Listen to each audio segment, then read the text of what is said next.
To stay informed and engaged, tune into Around South Sudan and be part of the conversation that matters. Subscribe now and join us for the stories that connect us all. Together, let's explore the heart of South Sudan. Welcome to Around South Sudan, your go-to podcast for the stories that shape our nation. Each week, we explore the most impactful headlines that are shaping the narrative in South Sudan. We delve into issues related to national development, peace building, politics, culture and economics. To stay informed and engaged, tune into Around South Sudan and be part of the conversation that matters. Subscribe now and join us for the stories that connect us all. Together, let's explore the heart of South Sudan. Welcome to Around South Sudan, your go-to podcast for the stories that shape our nation. Each week, we explore the most impactful headlines that are shaping the narrative in South Sudan. We delve into issues related to national development, peace building, politics, culture and economics. To stay informed and engaged, tune into Around South Sudan and be part of the conversation that matters. Subscribe now and join us for the stories that connect us all. Together, let's explore the heart of South Sudan. Welcome to Around South Sudan, your go-to podcast for the stories that shape our nation. Each week, we explore the most impactful headlines that are shaping the narrative in South Sudan. We delve into issues related to national development, peace building, politics, culture and economics. To stay informed and engaged, tune into Around South Sudan and be part of the conversation that matters. Subscribe now and join us for the stories that connect us all. Together, let's explore the heart of South Sudan. Welcome to Around South Sudan, your go-to podcast for the stories that shape our nation. Each week, we explore the most impactful headlines that are shaping the narrative in South Sudan. We delve into issues related to national development, peace building, politics, culture and economics. To stay informed and engaged, tune into Around South Sudan and be part of the conversation that matters. Subscribe now and join us for the stories that connect us all. Together, let's explore the heart of South Sudan. Welcome to Around South Sudan, your go-to podcast for the stories that shape our nation. Each week, we explore the most impactful headlines that are shaping the narrative in South Sudan. We delve into issues related to national development, peace building, politics, culture and economics. To stay informed and engaged, tune into Around South Sudan and be part of the conversation that matters. Subscribe now and join us for the stories that connect us all. Together, let's explore the heart of South Sudan. Welcome to Around South Sudan, your go-to podcast for the stories that shape our nation. Each week, we explore the most impactful headlines that are shaping the narrative in South Sudan. We delve into issues related to national development, peace building, politics, culture and economics. To stay informed and engaged, tune into Around South Sudan and be part of the conversation that matters.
Subscribe now and join us for the stories that connect us all. Together, let's explore the heart of South Sudan. Welcome to Around South Sudan. You go to podcast for the stories that shape our nation. Each week we explore the most impactful headlines that are shaping the narrative in South Sudan. We delve into issues related to national development, peace building, politics, culture and economics. To stay informed and engaged, tune into Around South Sudan and be part of the conversation that matters. Subscribe now and join us for the stories that connect us all. Together, let's explore the heart of South Sudan. Welcome to Around South Sudan. You go to podcast for the stories that shape our nation. Each week we explore the most impactful headlines that are shaping the narrative in South Sudan. We delve into issues related to national development, peace building, politics, culture and economics. To stay informed and engaged, tune into Around South Sudan and be part of the conversation that matters. Subscribe now and join us for the stories that connect us all. Together, let's explore the heart of South Sudan. Welcome to Around South Sudan. You go to podcast for the stories that shape our nation. Each week we explore the most impactful headlines that are shaping the narrative in South Sudan. We delve into issues related to national development, peace building, politics, culture and economics. To stay informed and engaged, tune into Around South Sudan and be part of the conversation that matters. Subscribe now and join us for the stories that connect us all. Together, let's explore the heart of South Sudan. Welcome to Around South Sudan. You go to podcast for the stories that shape our nation. Each week we explore the most impactful headlines that are shaping the narrative in South Sudan. We delve into issues related to national development, peace building, politics, culture and economics. To stay informed and engaged, tune into Around South Sudan and be part of the conversation that matters. Subscribe now and join us for the stories that connect us all. Together, let's explore the heart of South Sudan. Welcome to Around South Sudan. You go to podcast for the stories that shape our nation. Each week we explore the most impactful headlines that are shaping the narrative in South Sudan. We delve into issues related to national development, peace building, politics, culture and economics. To stay informed and engaged, tune into Around South Sudan and be part of the conversation that matters. Subscribe now and join us for the stories that connect us all. Together, let's explore the heart of South Sudan. Welcome to Around South Sudan. You go to podcast for the stories that shape our nation. Each week we explore the most impactful headlines that are shaping the narrative in South Sudan. We delve into issues related to national development. Hello, welcome to Around South Sudan podcast, your go-to source of in-depth discussion. This week witnessed a dramatic political change where President Salva Kiir removed top government officials, and this is not the first time, but it looked so unique by its nature, seeing the changes that happened this week: the removal of Vice President, the removal of heads of the South Sudan Revenue Authority, and also the removal of the governor of the Bank of South Sudan. And we want to look at how this could change the narrative of the political landscape in the country. And I'm glad to be joined by Edmond Yakani, who is a civil society activist and an advocate, to discuss the post-mortem of this decision and what this actually means to the government and the future of this country. It's my pleasure hosting you tonight on Around South Sudan. Edmond Yakani. Yeah, thank you. Thank you very much for hosting me, iRadio, for your podcast, and also thanks to the viewers and listeners of this particular program that we are now on, and of course is a very interesting subject. It's a political development subject that we can digest, so I can share my opinion and I'll share what I know is the truth around this subject. And of course, it's as I said, it's a political development story that have a huge impact on the politics of the country in terms of transition from violence to peace. I wonder how the political atmosphere feels to you, but you can actually relate with the views from the public following the decision by President Salva Kiir to remove top government officials, including the Vice President, who is also the chairperson of the Economic Cluster, and also removing the heads of South Sudan Revenue Authority and the governor of the Bank of South Sudan. And if you just compare to previous decrees where, for instance, President Salva Kiir had shopped the former minister, former Vice President Hussein Abdul Bagi with Josephine Lagu, and as minister, swapping the two positions rather, where Josephine Lagu becomes Vice President and Hussein Abdul Bagi becoming the minister in her place. And if you look back to those changes, this looks like kind of unique in its nature, and it's kind of a bit people understanding about what they had anticipated when some of these leaders, like Vice President Bolme, was initially appointed, and now his removal. So there's a lot of contradictions there and confusion in the minds of people as to what could have triggered this. Something that people looked at as a hope. That this is it, and without no minute, changes happen again. So what is your take? Thank you very much. Your question have a lot of aspects that I have to respond to. But to start first from the public opinion point of view, or from the streets of Juba and across the country, the reaction of people on this decree of the president, there was, of course, I will say mixed reactions, but the dominance of celebration of the decree. And the question comes is why people are celebrating this particular decree at this particular moment, not in similar manner compared to other decrees that were issued in the past, in the same line of the same positions, as I've said, former Vice President. Even the decree for the removal of former Vice President Wani Iga was not so much perceived or interacted with by the citizens in the manner that they have interacted with this particular decree. Is that people are sending a signal that all the burden, the instability in the country, many people sort of like have shaped a public opinion that is associated with the former Vice President Dr. Benjamin Bolmel, which need to be proved whether that is accurate or not. That's one thing that comes forward.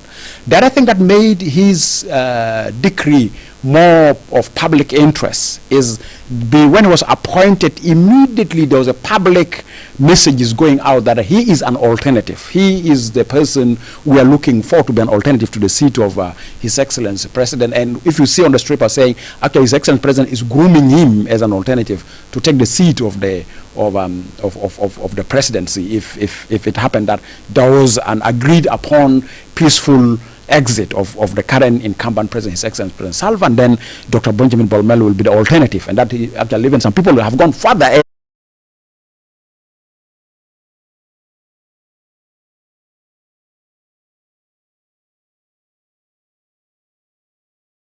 There's a lot of discontented position among the SPLM that who is this guy who climbed the ladder, and specifically what you call the senior members of the party were questioned like, this is really completely against our cue or our structural way of how power is transferred from one individual or from one member to another member. So there's a lot of mobilization at that particular angle that is completely geared towards Dr. Benjamin Bolmel. Whether it is true or not true, but that is the impact we have within the SPLM members. While in the public domain, there are those people who have perceived information that he's been accused for so many allegations regarding a misappropriation of public funds that he's been accused for. And this needs to be proved accurately. And this is what I like to say, that of course in social media people can throw any message. Sometimes those message may not be an accurate message. It's not factual. But there's a lot of social media campaign that he is misappropriating a lot of funding in different angles that also have mobilized a lot of generation besides that.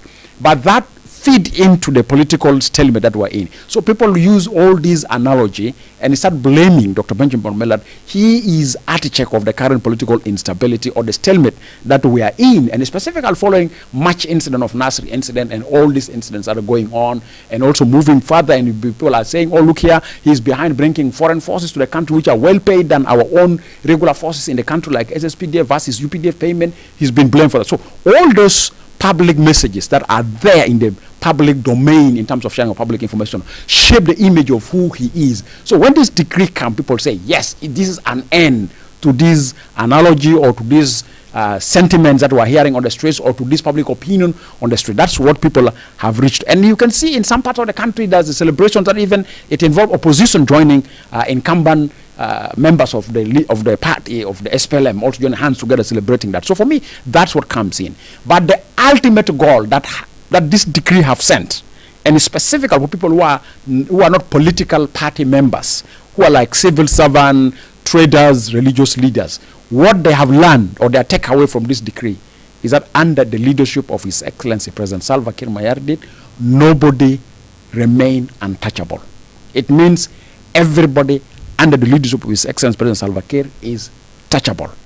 And there's this sentiment, even some people are building on the streets, that the more President makes you as a strong ally, the risk you will continue your life political span. And people are using it, people are making reference back to late Dr. Tilar, the way how he was very influential and how he was mishandled. People related back to former CDF Paul Malong, how he was very strong and how he was being handled. People relate back to the former director of National Security called Kurna. People say, no, Bormel is not a unique case, he's a first case. But his case becoming more sensitive because of him being coined in the public domain that he's an alternative replacement for His Excellency President, and President is grooming him up, and also financially is there. That is one thing that people have learned that and remain. But also the second message from the public opinion, from the non-partisan public opinion, that under the leadership of His Excellency President Salva Kiir, nobody remain untouchable. Another second sentiment attached to this is that also under the leadership of His Excellency President Salva Kiir, if he hits you plus your allies. Whoever are your allies will bear the consequences that President have imposed on you. And that's why you see removable of Commissioner General of Revenue Authority, the central bank. That's also the streets that they are saying that, look here, whoever is an ally of whoever President hit, you'll be hit together with your ally. So that's the message people have seen. But of course, the other message that people are developing it now and becoming a key message, and I think this will be a very good message to share with the public, but also to share with the leader of the country. People believe that President is so much influenced by power brokers. It seems power brokers determine how the government should function. It's power brokers that brings, and it's power brokers that take. So the question comes is that who remain a strong center of power brokers around His Excellency President? Or there's a shift. So many people will tell you there's a shift of these power brokers, but power brokers are really so influential. But these power brokers, some people say they are invisible, some of them are known. But this is, for me, a threat of political stability in the country. If political parties are not in charge of political decisions, like SPLM and other parties, if our leaders are driven by power brokers that may not necessarily be active members of political party, but people who want kidogo by building themselves as power brokers, by kidogo, kickbacks, or what is known as 10%. If people of 10% are now down shipping, who should go in and who should come out, and who should say for what period, who should not say for what period, that is the risk. That's the public opinion. Why should public opinion actually, shape certain decisions to be made when actually they are supposed to be measures? Systems. Yes, there has to be measures. For instance, like a party would have a system of how to hold individuals within the political party accountable, and that has to be done through a party system. Or even transmitting individuals from party membership to be government officials on behalf of the party. There's also a system for that, because that's one of the things that also we need to raise it. But we have been chatting with some few individuals, some few group of individuals. I used to tell people that in South Sudan, facts originated from rumors. So when you hear a rumor in South Sudan, don't throw it away. You follow this rumor properly. This rumor will end up as a fact. Why always facts start from the center of rumors? Because in South Sudan we have this culture, my brother Lasuba Memo, I may be drafting a decree against you, but I will go and tell one of my closest ally, I will say, this is between me and you. Don't tell anybody else. de beinu beinaka mata wuri resultani degree ta ajira na shakal fugas. You the one my friend who received the information from me will go to his other friend and say, this is beinu beinak. Okay, this is between me and you. Don't share with anybody, huh? This is just secret. I'm just saying. That person so goes, already as that information in the principle of it's only between me and you, beinu beinak, mata wuri resultani, don't share. As long it have gone from one person to a second person, from third person, from a second person to third person, it's already a rumor in the public domain. And that's an accurate information. That's why if you see the rumors of all decrees, sometimes the streets receive them faster than SSBC announcement. So when SSBC is going to announce, all the people knows what is happening. So where does this come? This comes, it means we have that culture of keeping no secrets. And either our offices of the big people are so much leaked to or open up for leakage. That's why public opinion on the streets, it's not ignorant public opinion. It's an informed public opinion. They receive it first as a rumor. And if you see the social media platforms, you will hear, if it's social media platform, whatever, WhatsApp group, Clubhouse, Facebook, whatever they discuss, it end up that actual 80% or even 100% of it, it's true. Are there any risks associated with this? Obviously, the risk associated with this is that people start assessing how government function in that particular platform. And that's why public opinion was able to say that actually this shift of power that is happening in the country regularly with the presidential decrees is actual business of power brokers. It's not a system that decided that time has come for this person. It's just if people hate me and I'm close ally to His Excellency the President and they hate me and they're so influential to His Excellency President, they feed him with that power broking things, then they make a decision and then I'm out. That's what the street of Juba and across the country are speaking, that these are the things that informs decisions that shapes how people are removed or put into government. And that's why people say, okay, based on this particular street analogy, nobody remain untouchable. I know there are some ministers who believe they are untouchable. But with this case that we have seen, nobody remains untouchable under the leadership of His Excellency. It just depends on time when His Excellency say, power brokers were able to convince me that you are no longer relevant. One other thing I'm just thinking loud about is the fact that everything ends with rumor, in rumor, and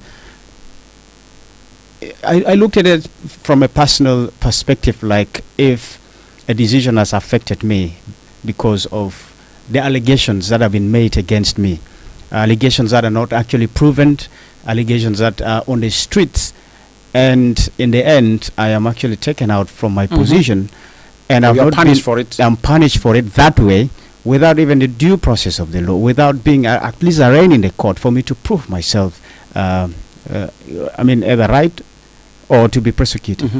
For me, it is a leadership issue. Leadership need not to embrace rumors too much. Leadership need to work with accuracy. This is one thing.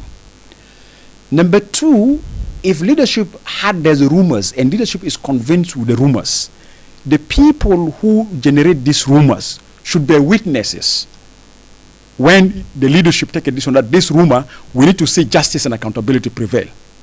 Okay? So if I'm being accused through allegations, and these allegations, the leadership is unable to take due legal process for me to be held accountable over these allegations, and means if the leadership take a due legal process for me to be held accountable over these allegations, then the people who generate these allegations should be witnesses to this particular legal processes, due legal process that I'm going to be held accountable.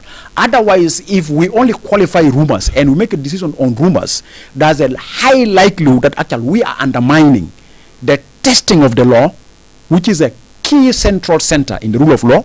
Rule of law does not prevail itself until we test the law. And if we're testing the law, we should not test the law with favor or compromise.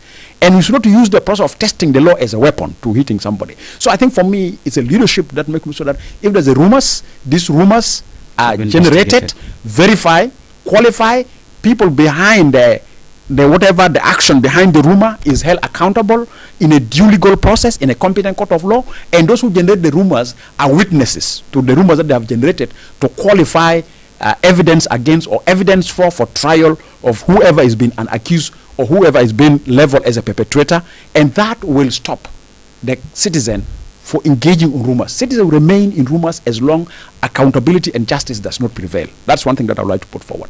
But also one thing that if you start having a style of leadership that you want to manage public governance through crisis, then actual rumors is the best to entertain. So if you want to manage public governance through crisis, you just embrace rumors. That is a very good theory. That's a very good fuel for fueling public governance to be managed through crisis. So that's one thing that we need to put forward. And this, but is it a good way? Obviously, what does it mean? This create a very good heaven for political instability. This creates a lot of discontented positions, and you multiply enemies. You generate so many powers that are discontented towards you, or centers of people who are discontented against you. So many things comes forward, which is actually a system that if you want to create a state to live in fragility, then embrace that. Why the state will go for fragility? Because it means, La Suba Memo, if I go to your boss in iRadio and I say, Ita Harami, you have received some bribes in order to shape another opinion, and your leadership does not investigate you, and the leadership listen to the rumor that I have communicated, and they fire you because of that, without holding you accountable, and without bringing me as a witness to the allegation I brought, iRadio will manage through rumors. And once iRadio will manage through rumors, it means the management will be administering the radio through crisis. So that is a very bad precedence that we need to avoid it. So for me, it's a question of the style of the leadership that we need to start moving forward, because now it means every politician under the leadership will be living in panic. It depends on when will public take rumors to social media about you, and you will go. Because if that become a theory of shifting of power, then that's going to be risky. So for me, that is really risky. That I like to put. So then, what is the potential impact of these changes on public confidence and citizen engagement with government policies? One thing people outside there believe that these frequent and regular changes of leadership, it's actually entertaining malpractices and corruption. So whoever got the chance knows that I cannot complete a year, I'm going to go, will loot. That's one of the implications in the public opinion, the story, that actually this frequent decrease, it embraces people to be corrupt, or it posts people to be entertaining malpractice, because desa man hagi analoma shilta hagi hasi ma maruf but shaharen tala sur etamal haytogoni. This is one thing that in the public domain has been seen there. But it seems also presidential decree is start becoming a game of the day. A game of the day in the sense that people are saying SSBC is not an SSBC. I will give you an example. The following day after the decree of for the removal of the former Vice President, Dr. Benjamin Bolmel, the following morning everybody is expecting more decrees. Social media were moving, more decrees coming. So when there's no decrees, then somebody wrote a breaking news. He said, breaking news, today there's no presidential decree. That's for them is a breaking news. So it means the whole item of the news is not important. The importance is that there's no decree. So I think we need to start thinking about that. What does that mean in terms of public governance? What does that mean in terms of maintaining standards of democratic practices? What does that mean in terms of setting a presidency that when leaders are given a task in public office and they have violated their mandates, they can't walk away free. They should be held accountable, because when people who are accused are not taken to court of law and face due legal process, there's a high chances that everybody will go. And today I will tell you, if you check the streets of Juba and ask them, who do you think in the current cabinet of the government of national unity feel comfortable that he is not untouchable? Everybody say, no, everybody's living in a cool mood. And one person even told me that actually our leaders becoming so much frequently before that somebody was giving me this narrative, and of course I tried to verify this narrative. A narrative that our leaders from 7:30, they're in social media. They run from one social media platform to another to see the rumors, what rumors is going on. So 7:50, they start summing up the social media rumors. 7:55, they start preparing themselves to move where SSBC is. Even if there's a best football match, that particular leader won, if they know, my friends, suspend this football match. So they make sure 8, they watch at SSBC. And normally, they take the first 10 minutes of SSBC. Actually, from 5-10 minutes, the first one. As long the headlines goes, there's no rejoice who say presidential decree. Then they say, okay, if it goes like that, presidential decree, if it's 5 minutes, give another 5 minutes to wait to start the details. Because sometimes in the headlines, it's not there, but when it comes to the details, it starts the details. So they wait. When the details go to the middle and the national news is over, they're going to say, okay, alhamdulillah, Rabbana lela maana. So imagine that culture of political practice, political engagement is really threatening peace and stability. Honestly, that would be the implication. And what do you think? What do you think really these political changes influence security operations, public service delivery, and ongoing efforts to maintain peace in the country? Obviously, if you don't have political job guarantee, service delivery is not a priority. Let me tell you. People will make plan, lay down strategies before they finish their strategies, or after they finish their strategies, before they take an action of translating their plans and their strategies into an action, they are fired. Another person comes. One of the things that I wish we could have a very good and economist researcher. Minister of Finance is a very good house of research to see for the whole year what plans have the ministers prepared and how much of the plans were being retained by the incoming minister, taking up steps from the outgoing minister, and how many new plans were created.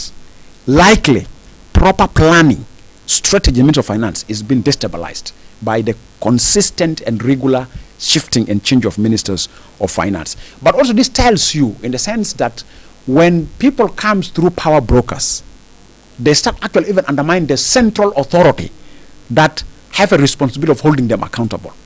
So because you know that power brokers brought me, I'm answerable to power brokers and I work for the interest of power brokers. As the moment the power brokers feel I'm discontented, then I'll pay my attention to my center of accountability. That comes in. So I think also is another way around that the leadership to discover sometimes when power brokers shift opinion, there's a likelihood that even the power brokers will mobilize their candidate not to be answerable to the center of decision and center of authority. And that's why you see His Excellency President used to say, I'm looking for solution. I'm looking for someone who will deliver, and if I got that person who delivers, I will stick with the person. But as long as I don't get that person, I will not keep you with me.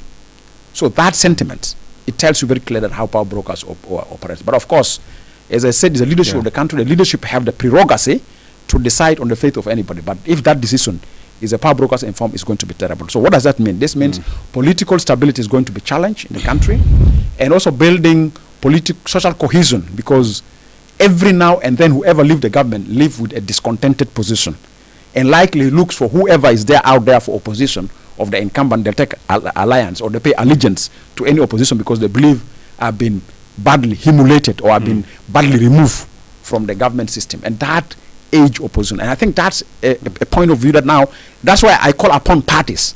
Political parties need to take center responsibility in transforming their members from party members to government officials and retaining them or bring them back from government officials to the party. That needs to be in a very systematic way that nobody will feel discontented. Everybody will feel, I'm there through my party, I've saved what my party want, and my party have given me the period that they want, and they feel as a party is a time I have to go away, I'm living it, and you live in peace. Because sometimes you see something, I can't avoid. Whenever people are removed, there's a letter of appreciation. Now, you do research. I was yesterday reviewing. See how many letter of appreciations that have hold water, and how many letter of appreciations that goes just to reduce bad intention. But some of these letter of appreciation actually ending up building a new, very opponent position. And you have seen with Honorable Nial Deng Nial, when he was removed, he gave a letter of appreciation. But who is he today? He's today challenging the incumbent government that you are not adhering to principle of good governance, you're not adhering to transparency, accountability, you tend not to commit political responsibility for making the country to be peaceful and stable. That's why he went and established the South Sudan Salvation Movement. So for me, but he also questioned you have been in the system. Why can't obviously that's what I'm saying. That's what I'm saying. Yeah. That our leaders, when they unite, they loot us. When they disagree, they kill us. The question is, among our political elites, who is there to come forward to the citizen and say, I'm the only angel? Since 2005 until today, my hands are clean. I have no any implication of any form in terms of destabilizing the stability of the country or even denying citizens adequate service delivery by not touching or not embezzling in public fund. We need those ones to come forward that are clean. Now the question comes is that, okay, if you decide to take another position, how differently will you be in the new phase from the one we know? Those are key questions. Today you are white with us, you turn and then you go somewhere, you become bit mix of chameleon. You want to come back now? How different are you from previous that the one we know? So how have you got a political baptism, that what they call born again in the religious? Are you a political born again, but you are the same person, the same attitudes, the same mindset? You have never gone for laboratory that your brain has been removed. It's the same person. But again, it could be because of this same lobbying of thing. course, that's what I'm saying. If you start driving political decision through influence of power brokers, you create so many discontented centers. The best is if you want to set good governance. Good governance are set when you embrace accountability. Edmond Amul Galat bring me, hold me accountable to be a lesson to whoever comes after me, to learn that I will never repeat the mistake Edmond have done, because I've seen him been held accountable because of his mistake. But if you don't practice that and just fire, and then see the way how we sometimes recycle. You today accuse me with allegations. You kick me out. I go for a period of 1 year and a half or 2 years and a half. Again, you recycle, you bring me back. And I know the way you kicked me back before. Again, you kick me out. No, that particular practice, we need to find an end to it. And really require a commitment from the leadership of the country. Right. Let's move to the next topic. That is the resumption of the National Cabinet meeting today. It's been long overdue, and people have been wondering why the cabinet has gone mute for quite some time. And the cabinet is actually a central institution that makes decisions. Decision like drafting laws for this country to be tabled in Parliament. Like one thing that has been stuck for a while is the national budget, which has not come out yet.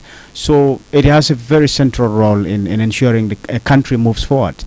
But what is your reaction with the resumption? First, I welcome the resumptions of the cabinet, because, as you said, cabinet is a key tool of generating government decision that is supposed to respond to the best interests of the citizen as per the sectors that define what is called progressive society of South Sudan, or society that respects the needs of its citizens. The cabinet does that. But obviously, the cabinet have a challenge. The challenge that the cabinet have is part of the political stalemate that the country is in. This cabinet is under political rationale of government of national unity. And if you go for interpretation of government of national unity, normally, politically, government of national unity is a result of a formation of a government that was out of conflict, or conflicting parties have conflicted and therefore disagree. Then they have agreed at certain minimum conditions of working together. That's what established the government of national unity is, either after electoral disputes or after violence, like what we have witnessed in the country since 2013. When you form a government, become government of national unity. Right. So government of national unity have its characteristics. Characteristic number one of government of national unity, it means the parties that agree for the political framework to create the government of national unity need to be working together through consensus. Okay? So when you take that particular element, I don't go for other elements, let me pick that particular element, that they're supposed to work together as a parties that have agreed on a condition of establishing government of national unity. For example, if you talk in context of South Sudan, the government of national unity is determined by the article of the revitalized agreement, the resolution of conflict in the Republic of South Sudan, Article 1.1.1. The article says a government of national unity will be established, and the government of national unity will be entrusted with the responsibility of implementing the agreement, and the agreement become the political framework that define what the government of national unity is.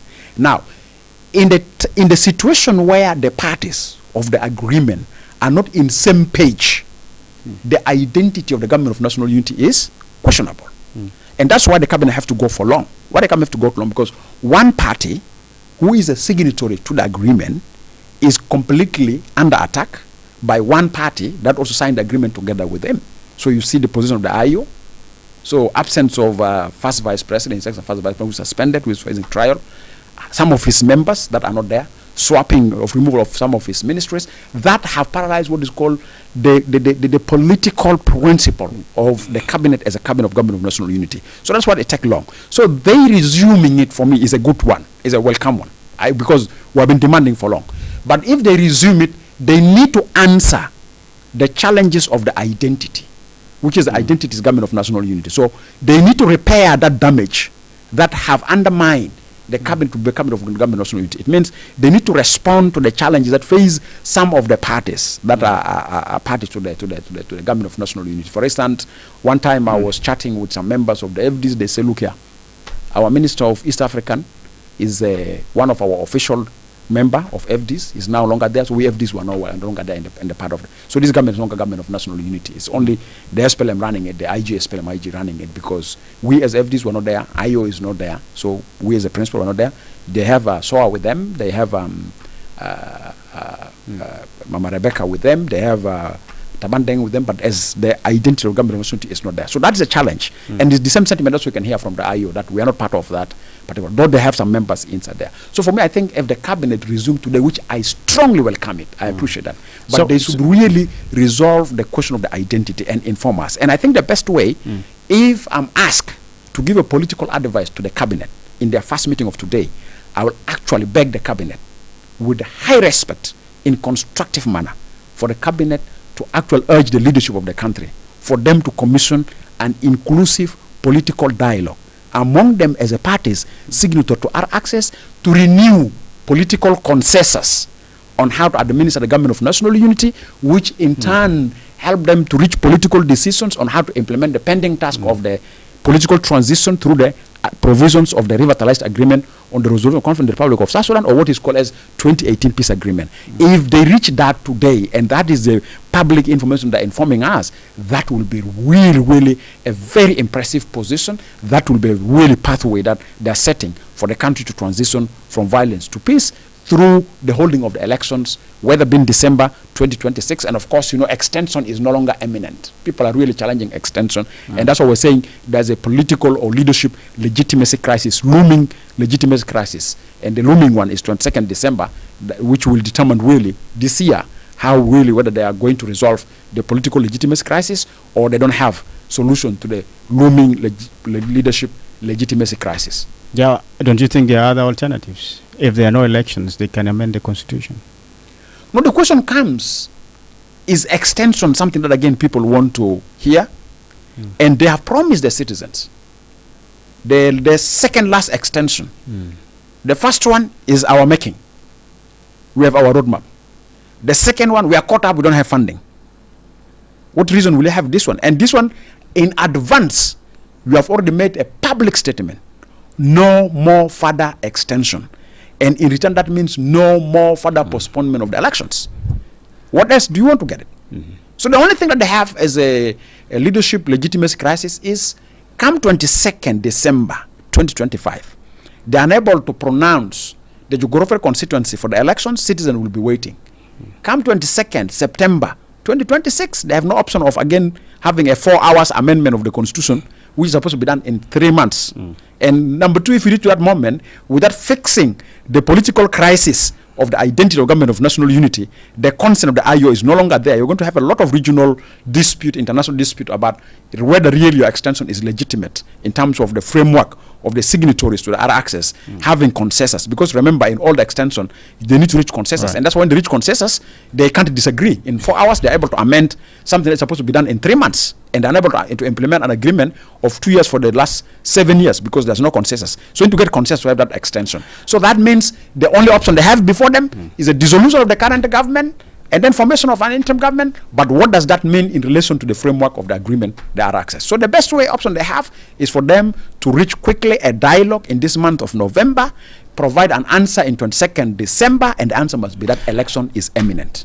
I mean, achieving unity of the cabinet, or what we call the identity, as you referred to, of government of national unity, it's not going to be that easy, don't you think? Obviously. So? Because you have SPLM, IO, that is already... The leadership facing trial.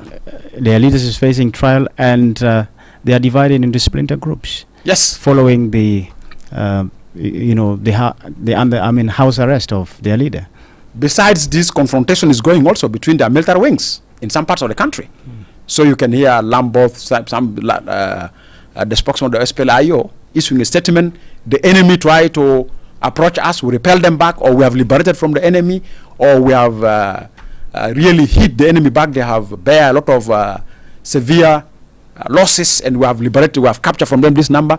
And we hear from SSPDF spokesperson, we have captured this town from the enemy, and that who's the enemy, the SPLIO, and we have liberated this particular area. Is now under our control. It's no longer under their control. While here the phasing trial is going on, while some of their members saying, "Oh, we are part and parcel still of the agreement," and the consensus of different split up groups of IO by itself is a political disaster in winning the identity of the cabinet. Before you actually talk about the party signatories, each party internal crisis, and you see there's no part that doesn't have internal crisis. So all of them have, yes, you have SOA in the wing of the vice president, you have SOA in the wing of the minister of agriculture. You need to reconcile them, you need to put them into one house. You can go to OPP, you have the former minister of humanitarian standing on one side, and then another person is standing on another side. So all of them are split. The only thing that I have learned, if you want a lesson that I've learned as an activist, our political leaders doesn't care about the nation. Over 60% of our political leaders, their focus is their personal interest.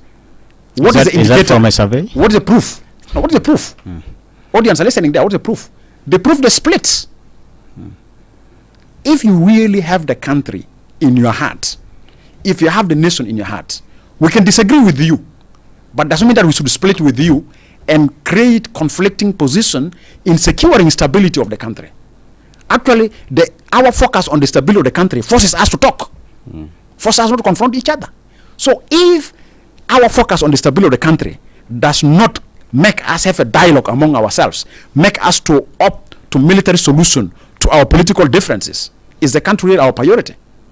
So those are political indicators. So it's all about individual interest. Individual interest. It's cliques.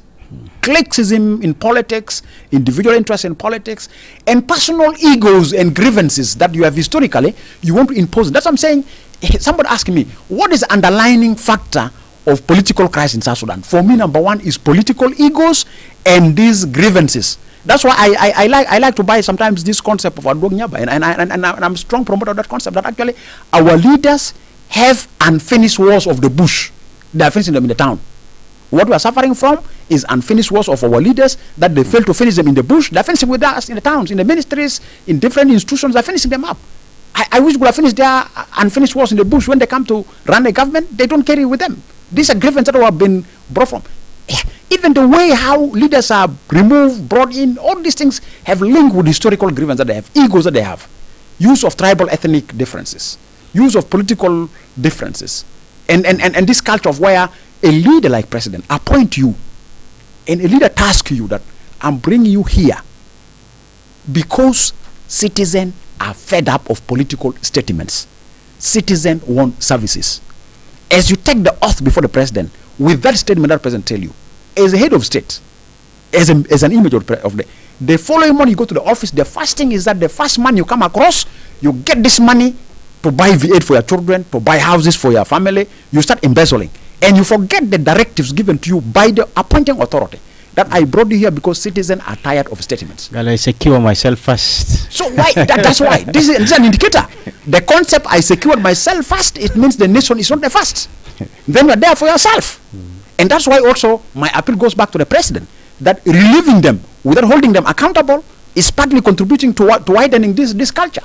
So also His Excellency President have a responsibility to ensure whoever embezzle public funds is immediately put on trial, so that citizens will know that he is removed because of that I hate him.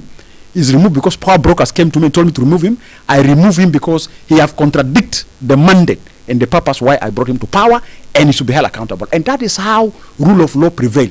Rule of law does not prevail by having political statement. Rule of law prevail when crimes are held accountable and when crimes are punished in a competent court of law.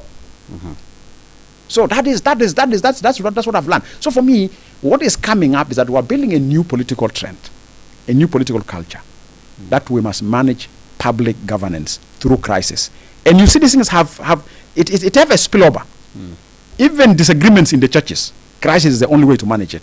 Disagreement in the community elections, crisis is the only way to manage it. Disagreement everywhere is crisis, because it becomes a culture. It becomes a value that need to be stopped. And the only way you can stop the principle of using crisis for managing disagreements is when you are able to impose rule of law in a due legal process in a competent court of law where no compromises. And that is why also where you don't entertain allegations and use allegations as a justification for making political decisions. Yes. So what is the path forward? The path forward for me, number one, our politicians need to go for a dialogue.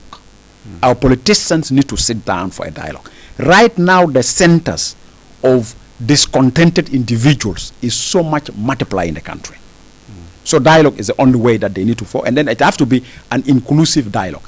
And this dialogue is meant to really address challenges and find way forward that resolve the current political stalemate, this one. Number two, I will real appeal as a citizen under the leadership of His Excellency President Salva. I will appeal to His Excellency President not to entertain rumors too much, not to entertain power brokers too much. Power brokers bring close to him nothing except spoilers. Power brokers bring before president spoilers. So when the president stood up against allegations, spoilers will not have chance to be close to the president. If president entertain allegations, then he bring closer to him spoilers. And remember, in this studio of iRadio, several times I've said the only way for this country to have peace and stability is if president was able to distance all spoilers that are around him, if he can fire them all. If president can fire all spoilers around him, that will be very good results for stability in South Sudan. But so for me, the appeal that I have to His Excellency President is that don't use presidential decree for legitimizing allegations as a factors for justifying political decisions. That need to stop immediately. And if you realize there's allegations, as you fire the person, please immediately hold the person accountable in a competent court of law with due legal process. Right. And someone is asking here a question about the issue of why there is always crisis after removal of a person. You know, yes. You know. There's this analogy, or there's this concept that sometimes I do share with the public. When you're appointed, celebration determines the mood. When you remove, crisis determines the mood. So the mood of celebration is always when you're appointed. The mood of disagreement and crisis is always when you're removed. And these days we have seen these things where you are removed, close to your house, security is deployed. So previously you are removed, you are kept like that. But these days, if you are removed, immediately deployment of security close to your house. So the question comes, when I'm appointed, there's no security. When I'm removed, why there's a security? There's security because when I remove, you want to refuse. But sometimes I see appreciation letters follows. There's this political concept that our political leaders need to take away. There's no leader who is a political figure that feels he owns the country. Ownership of the country is by citizens. It's not by political leaders. We have a political class that they believe once they go to public office, they actually tell citizens what citizens are supposed to do. It's not citizens telling them what they're supposed to do. They believe that they own the country and the citizens. So don't tell me, time is mine. And that's why there's these praises of the name. I don't know if you realize something I've been monitoring socially. Yes. And this socially have link with the politics. Somebody you will say to him in the matam, you will be called, for example, you will be called Nyalek for a period of time. Now, when he got that presidential decree, his name carries something. If it's a Dinka, his name carry Deed. If it's a Nuer Kwar, if it's a Barry Lowaran, your name will change. So those praises of Deed or Lowaran, those praises become a principle of camouflage. Sycophants like it so much. So today, if I'm Edmond, if President appointed me to be the decree tonight, in the morning I'm no longer Edmond, I'm called Edmond Deed. If I didn't come talk to me, Edmond Deed, Edmond Kwar, Edmond Lowaran, you see, your name is added to those praises. Why all this? This simply because some political leaders have made themselves that they own the country. So for me, from today, our political leaders need to learn a lesson. And one thing I like, that concept that nobody is untouchable is a very good concept. Because some people, when they sit in government offices, they speak with an authority. Remember our friend when he used to say, under the sun, there's no power. Freedom House, bang, 10 states. So there's no principal concept that you go because you assume public office and you believe that you are blessed with an authority that you will challenge public opinion. My brother, This culture needs to change. let God bless president. Nobody should remain untouchable. Everybody yakut hagu. You messed up, takut hagu. Lakin best yakut hagu by accountability. Ma yakut hagu mshikira come on fadi. Leano, when people loot and they're allowed to go free, that's dangerous, by the way. And that also undermines the authority of the leadership, you see. So for me, people should be having a political culture. If it's your turn in the office, go to the office, allow the person to deliver. Right. And I'm waiting for a court. I wish our judiciary will one day establish a court that is designed for people, citizens, to bring court cases against these power brokers. We have the Anti-Corruption Commission. But the question, even how to fix Anti-Corruption Commission? Anti-Corruption Commission is fixed by power brokers.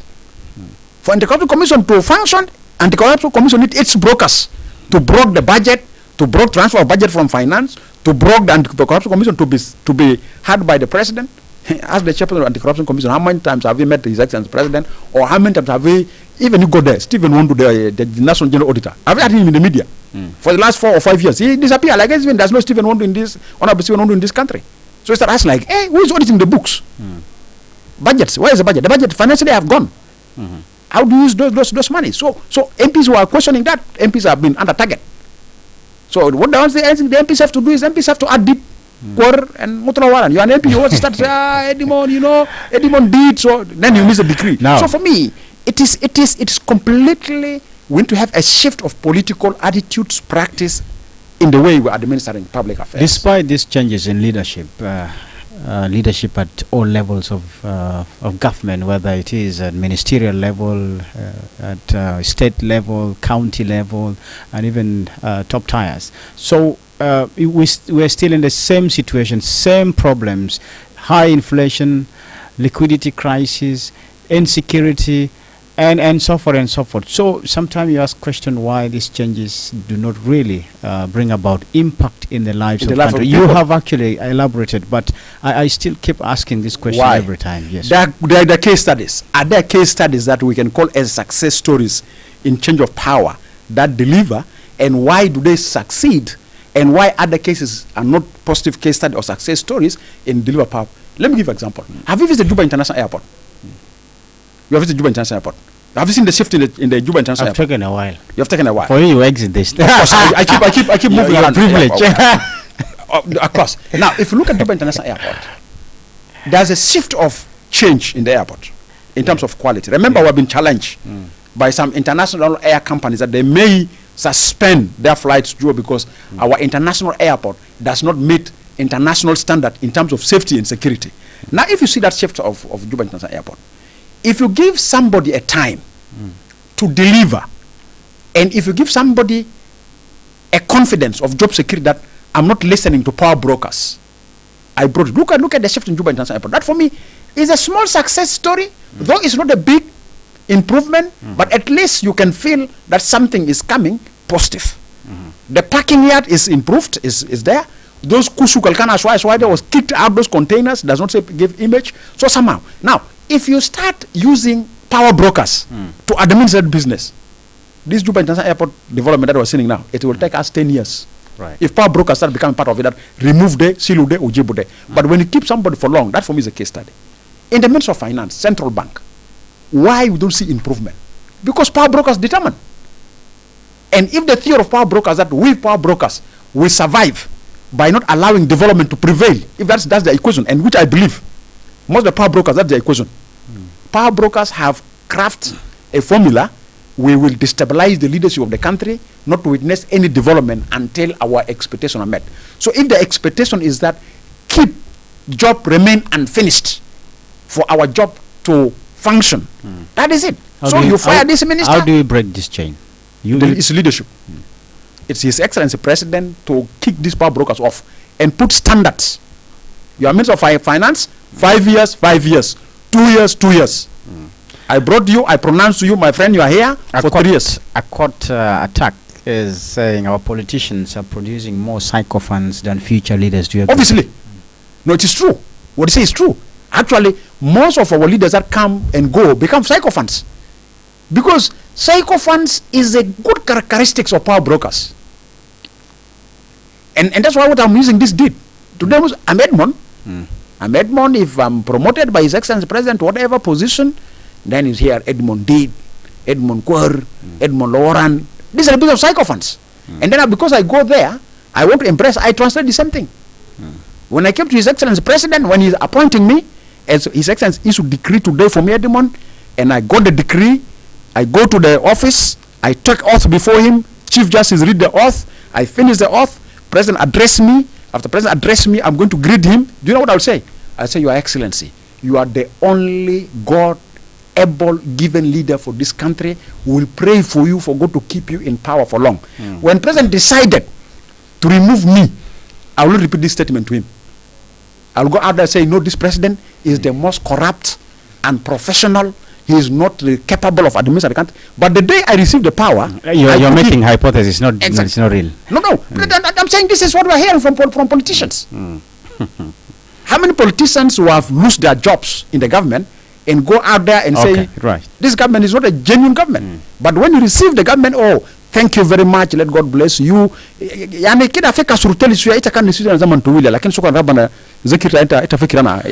for me, this is where sycophant comes in. Even when a politician goes to address people, he will have to first say, our able leader, His Excellency. Why would you do that? And it's your mandate that you're already given. Why must you actually be praising? And let me tell you, if His Excellency President have not trust and confidence in you, why should he bring you? He knows you have certain values for a certain particular moment. He sees those values of yours in this particular moment, you're fit. And that's why you tell people that I'm looking for solution.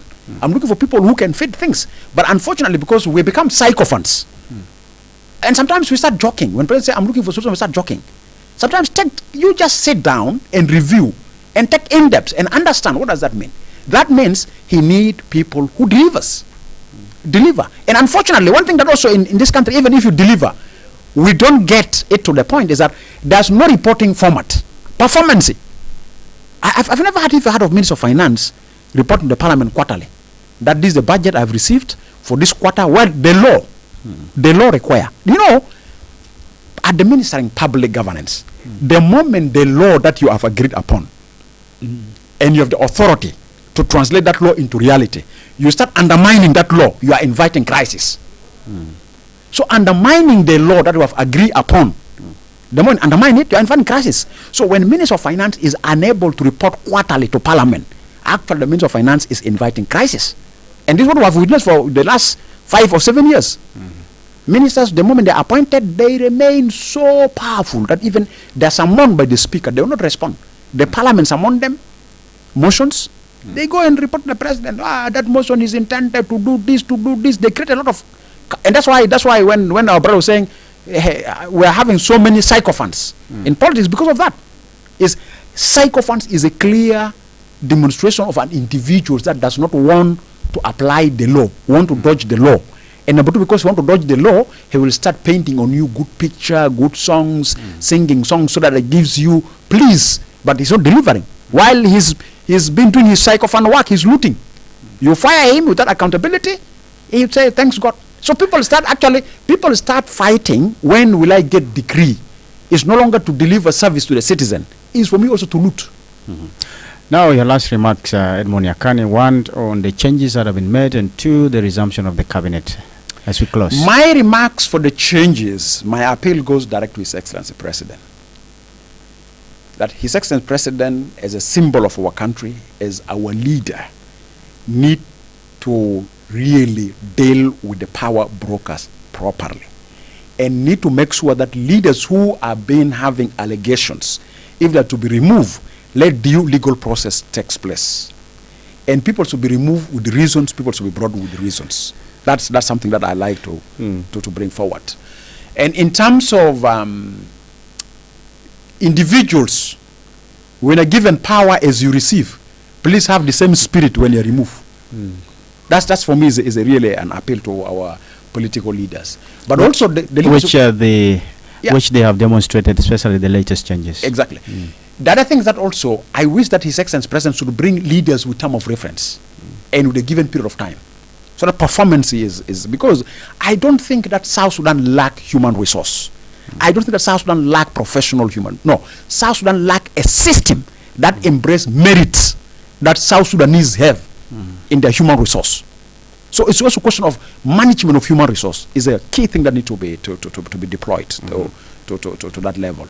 In terms of the cabinet, I wish the cabinet should continue, and the cabinet priority should be demanding inclusive political dialogue for regaining political consensus in the line of the spirit and the letter of the R-Access for transition the country from violence to peace. Otherwise, we are facing huge political crisis. And firing and hiring without justification, without accountability, without a given period of time, it mobilizes so many centers of confrontation or conflicting centers. Just very interesting here.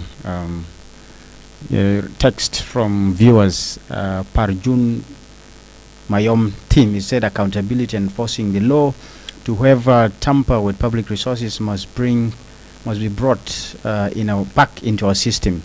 And a court attack says, Edmond, what is your message to the young people who are hungry, jobless, and insecure, but is still celebrating the appointments and removal of public officials? And Bola Chwil Ral said, one of our deepest political problems is the illusion that power is inherited through relatives. When a nation believes that an uncle in the government is the only path to heaven, it loses faith in hard work, in honesty, and in dignity of personal effort.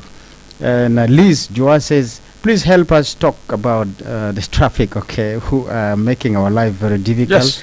Yes. They do not know their roles. All right, these are a few remarks. If we can wrap up this by giving a Let me comment. start from the accountability. For accountability and justice to prevail is when you have an assertive leadership that want the application of the law should be practiced, observed without any favor or compromise. Assertive. Ganun gal kida. Zama Arab bugul ganun yakud majrao. You need that type of leadership, that assertive. You violate the law, you pay the consequence of violating the law as a lesson for others. Remember, there's this phrase in law says, ignorance of the law is not an excuse. But also, if you don't invest on educating people about the law, people commit mistakes. So holding a leader accountable today for the mistakes he did against the law will be a sustainable lessons for generations to come, because history books will retain that. That's number one. That's where accountability will come, and we need to anchor into it. We have, one thing with South Sudanese that I like to put forward. South Sudanese plan today, and they forget the plan tomorrow. I don't know if you realize that culture. Parliamentarians plan today, leaders plan today, we issue statements today, very good one. But the same plans that we plan today, we agree today, we forget them tomorrow. Go to the ministries, do the archives of the ministries. Beautiful plans, beautiful things, but they're all forgotten. The following day, they're forgotten. Again, there's a new plan. So for me, that's why we need to really avoid if you want to account. Young people celebrating, because also the culture of sycophants are now going for young people. And this is connected with what? With uncleization of public governance. When public governance is now run through uncleization, that somebody was talking about, like when you don't have an uncle, is a way to heaven. This is an uncleization of public governance. So when we start uncleizing public governance, we start uncleizing institutions. So young people are now praying. Actually, the young people who go to SSBC, my message to them is that there's this group of young people, not all of them. There's young people who go to SSBC at ages they're watching. Will my uncle or will relative of my uncle be found? So the moment here decree, today for example, if an uncle, somebody, if he had decree that His Excellency President appointed Edmond Yakani with a presidential decree, the first thing they will call is that we have been praying to God all this along that one time, one day, His Excellency is going to remember you as our son. Time has come. Can they do for a celebration? And that night they'll be in your house. And then the following morning, they start calling you, wala kan fi janai man do school fees, o kan fi muninak ayan, alma ayan de mesilo ayan, kan fi uncle tanal filanda very famous mamul karama bitaw der karama bitaw. So bills start coming to you even before you assume public office. Then how you don't end up a corrupt? And that's why the leadership need to take a very serious step towards that. And this is where sometimes I really challenge it. I know media houses need money. But this communal congratulations, community so and so is congratulating His Excellency President for appointing one of our son, and this Is he for your community? He is for the nation. You celebrate it in the house, somewhere there. So for me, this is something that I'd like to talk about it. Now, coming to, I answered question 2 in Jerusalem. The traffic. Honestly, one of the state institution that is creating inflation in prices is the traffic.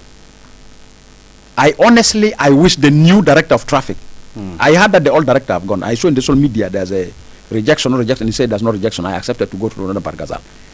The new director of traffic need to sit down and really evaluate public opinion about traffic police officers.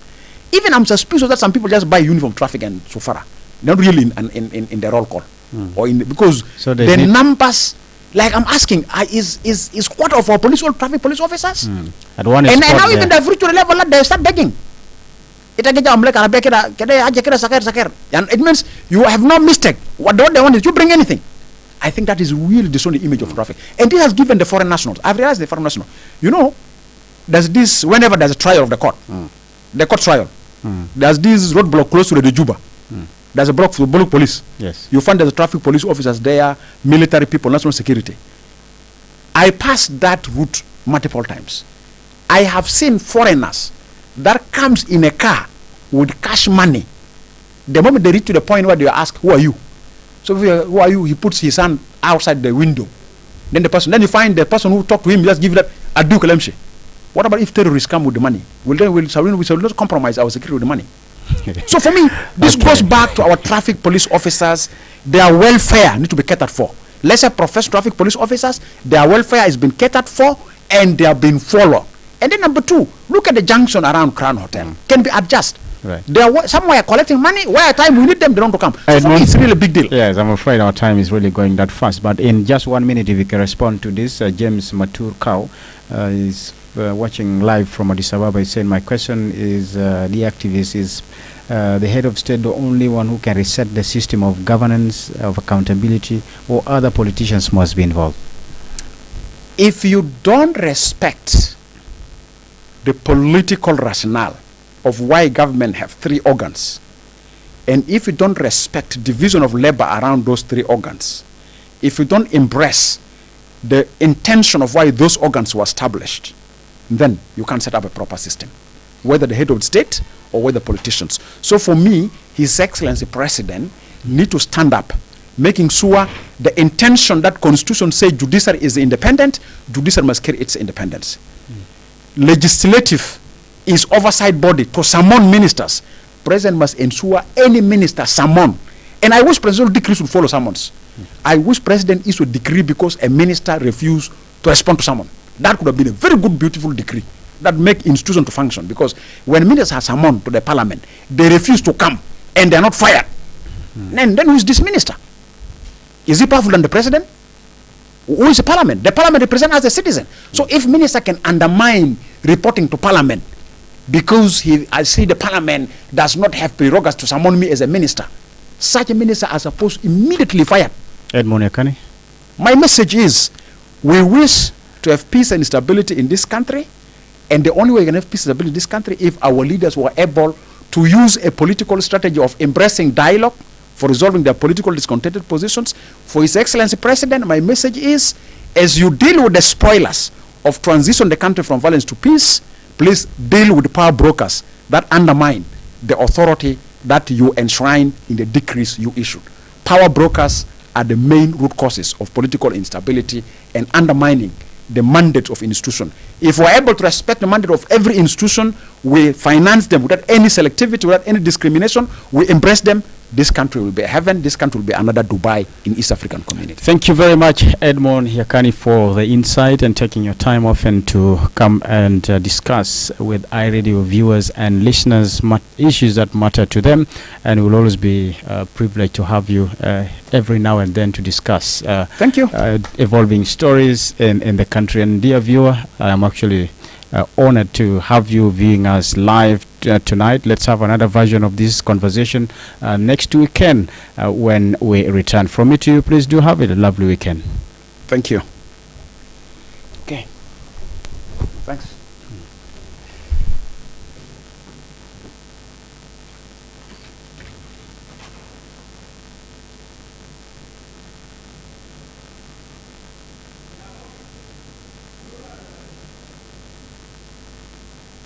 This one got a lot of views, eh?